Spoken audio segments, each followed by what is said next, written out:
Hello મિત્રો, જય શ્રી કૃષ્ણ, જય Dwarkadhish. Welcome back to my new vlog મંથન એન્ડ સેજલ આહિર વ્લોગ ચેનલમાં તમારા બધાનું હાર્દિક સ્વાગત છે. તો કેમ છો બધે મજામાં? તો મિત્રો, આજે હતો રજાનો દિવસ, એટલે આજે હતો છે ને રજાનો દિવસ. તો આપણે છે ને મારા પપ્પા અને મારા બાપા બે ગયા હતા આજે છે એ વાડીએ. અને અત્યારે જો વરસાદ ને વાવડા જેવો છે, આગળ કેરીનો ફાલ છે ને એ બધું જો તમે આવડો આવડો છે અને ખરવાઈ માંડ્યો તો આજે છે ને આપણે કેરી છે જેટલી હતી ને એ બધી ઉતારી લીધી છે આંબામાંથી. તો અહીંયા છે ને આ 30 કિલો કે 20 કિલો જેટલી કેરી છે એનો આપણે દેવાનો છે દાબો ઘરે જ. અને બાકીની કેરી છે બીજી એ આપણા પપ્પા લઈ ગયા છે, કારણ કે બધાય છે ને એટલી કેરી આપણે ઉતારી આવ્યા હતા, કારણ કે પપ્પા આજે રજા હોય ને તો આજે જ ઘરે હોય, તો આંબે ચડી અને કેરી ઉતારવી પડતી હોય.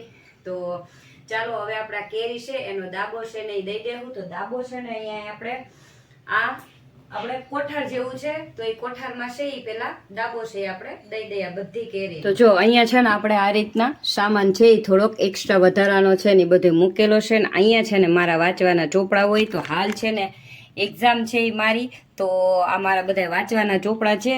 તો જ્યારે પણ હું મંથનને રાખતા ટાઈમ મળે ને ત્યારે પ્રિપેરેશન કરતી હોઉં છું. અને અહીંયા આપણે દેવાનો છે જો કેરીનો દાબો. તો બસ આપણે આ રીતના છે એ બધી ગોઠવી કોથરો પાથરેલો છે એટલે જલ્દીથી છે એ પાકી જાય. અને કાલે જ એક બોક્સ છે એ આપણે બાપા યાર્ડમાંથી લઈ આવ્યા હતા, તો એ બોક્સ ખાઈ લેશો ને ત્યાં આટલી કેરી છે એ આપણી ધીરે ધીરે પાકતી રહેશે. તો આ દાંડલા છે ને એને નહીં તોડવાના. જો આપણે દાંડલા તોડીએ ને તો આપણી કેરી છે ને એ પાકે નહીં વહેલી. તો હવે આપણે બધી કેરી છે ને આ રીતના મસ્ત એકદમ સરસથી છે એ ગોઠવી દેશું. તો આ 20-30 કિલો જેટલી કેરી છે આપણે એનો બધાનો દાબો છે એ દઈ દેશું.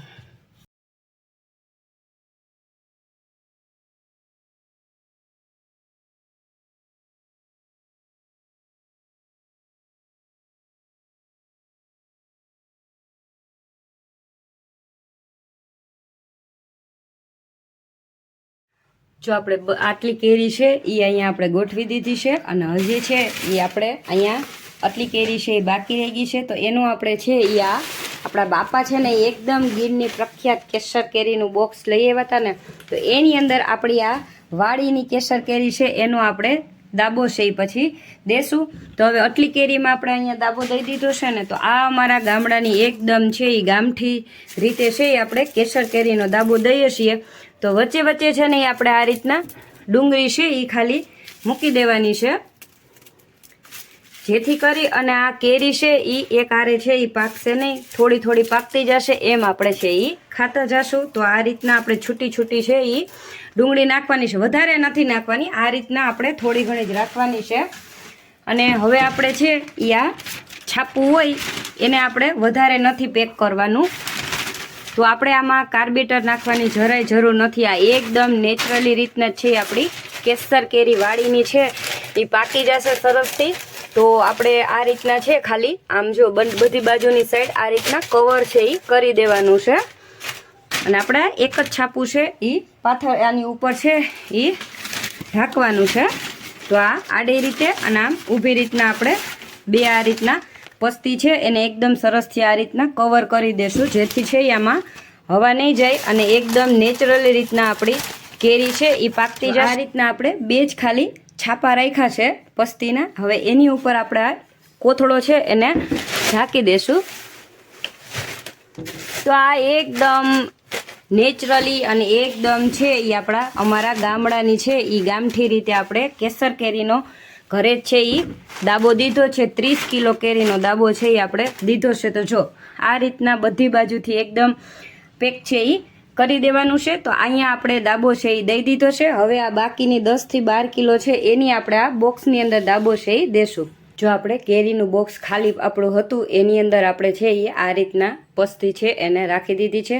પસ્તી રાખવાથી છે ને કેરી એકદમ પાકી જાય છે. શું કામ ખબર છે? તમારે આમાં કાર્બીટર નાખવાની જરૂર છે એ રહેતી નથી, કારણ કે આ પસ્તી હોય એટલે કે છાપું હોય એની અંદર કાર્બેટરનો ભાગ છે એ ઓલરેડી હોય જ. એટલે તમારે આ રીતના છે એ ખાલી છાપું છે એ રાખી અને કેરીને છે એ દાબો દઈ દેવો. તો આપણે આ રીતના બધી કેરી છે એનું આ મોઢું છે ને એ ઉપરની સાઈડ આપણે રાખવાનું છે.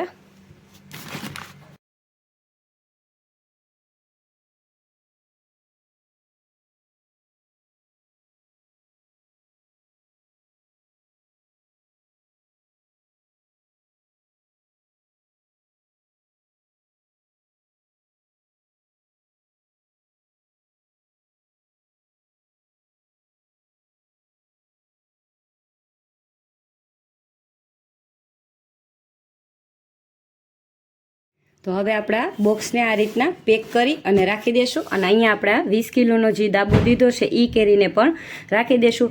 હવે આપણે 3 થી 4 દિવસ પછી છે એ આપણે જોશું તો થોડી તો છે એ ઓલમોસ્ટ પાકી જ ગઈ છે અને એકદમ કુદરતી અને નેચરલી કાર્બેટ વગર જ છે એ એમનેમ જ પાકી ગઈ છે. તો આપણી વાડીની કેસર કેરીનો દાબો છે એ આપણે એકદમ ગામઠી રીતે છે એ દઈ દીધો.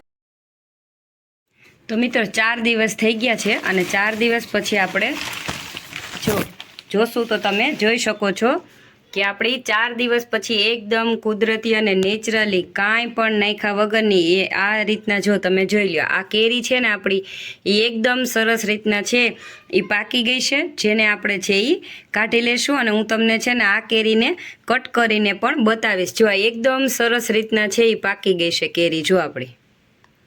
તો આમાં કાંઈ પણ નાખ્યા વગર આપણી દાબો નાખી જેટલી કેરી આપણી પાકી ગઈ છે ને એને આપણે કાઢી લઈશું અને આ બાકીની કેરી છે એ હજી થોડી કાચી છે.